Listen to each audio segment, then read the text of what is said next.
So let's read the question. The question says it is advantageous to use a vector having multiple cloning site as it.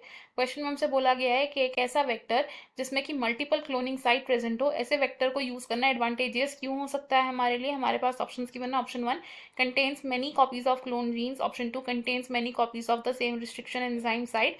Option 3 allows flexibility of choice of restriction enzymes. Option 4 allows flexibility for the choice of genes for cloning. इस question में हमारा की concept होगा cloning vectors. Cloning vectors. Vectors क्या होते हैं? Vectors की अगर हम बात करें तो वेक्टर्स होते हैं हमारे जीन कैरिंग एंटिटीज जो डिजायरेबल जीन ऑफ इंटरेस्ट को कैरी करते हैं टू द होस्ट सेल. और क्लोनिंग वेक्टर्स की अगर हम बात करें तो क्लोनिंग वेक्टर्स के पास क्या क्या प्रेजेंट होता है? इनके पास होती है एक ori site which is origin of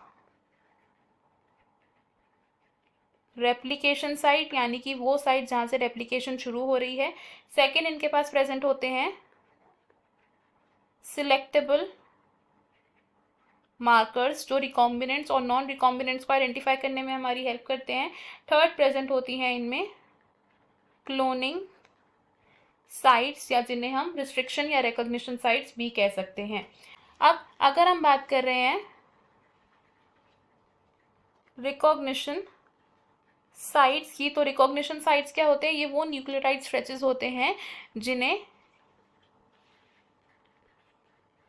restriction enzymes identify करते हैं. वहाँ पर क्या करते हैं? ये अपनी क्लीवेज एक्टिविटी को शो करते हैं. अब ये जो रिकॉग्निशन साइट्स होती हैं ये एक वेक्टर में प्रेफरेबली कम होनी चाहिए. दे शुड बी फ्यू और वन ओनली. ऐसा क्यों? बिकॉज कम रिस्ट्रिक्शन साइट से क्या होगा? There will be less number of restriction enzymes जो उस वेक्टर पर अपनी क्लीवेज शो कर पाएंगे, जिसकी वजह से there will be less fragments और हमारी जो क्लोनिंग की प्रोसेस है वो कॉम्प्लिकेटेड नहीं होगी. हाउएवर अगर रिकॉग्निशन साइट ज़्यादा है, मोर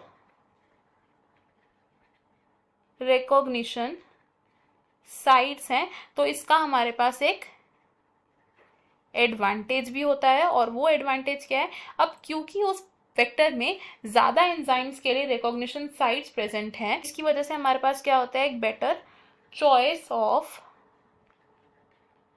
रिस्ट्रिक्शन एंजाइम्स, यानी कि हम मल्टीपल रिस्ट्रिक्शन एंजाइम्स में से किसी एक रिस्ट्रिक्शन एंजाइम्स को चूज कर सकते हैं for the cleavage. It is not restricted to only one restriction enzyme. अगर एग्जाम्पल के तौर पे देखें, फॉर एग्जाम्पल हम बात करते हैं PBr322 की. PBr322 क्या है? It is a plasmid E coli और इसके पास क्या है? रिस्ट्रिक्शन साइट्स प्रेजेंट होती हैं फॉर मैनी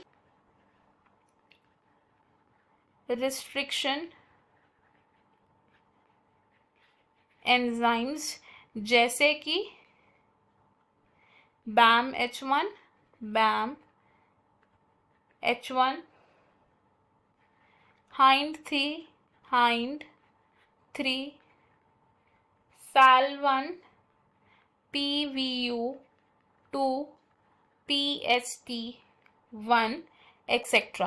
तो हम क्या देख रहे हैं कि PBr322 एक ऐसा प्लाज्मिड है जिसमें मल्टीपल रिस्ट्रिक्शन एंजाइम्स के लिए रिकॉग्निशन साइट्स प्रेजेंट है, यानी कि क्लोनिंग साइट्स प्रेजेंट है. और इसका एडवांटेज क्या है? कि हमारे पास एक फ्लेक्सिबिलिटी होती है to choose from many restriction enzymes. तो अगर हम अपने ऑप्शन देखें, इसमें से हमारा एडवांटेज चूज करना है हमें, ऑप्शन 1 रॉन्ग हो जाएगा. बिकॉज एक ऐसा वेक्टर जिसमें मल्टीपल क्लोनिंग साइट्स हो, ज़रूरी नहीं है कि उसमें मल्टीपल क्लोन जीन्स भी प्रेजेंट हो. ऑप्शन 2 भी हमारा रॉन्ग होगा बिकॉज अगर मल्टीपल क्लोनिंग साइट्स प्रेजेंट हैं तो वो सेम रिस्ट्रिक्शन एंजाइम के लिए नहीं होती हैं, यूजुअली वो डिफरेंट रिस्ट्रिक्शन एंजाइम्स के लिए होती हैं.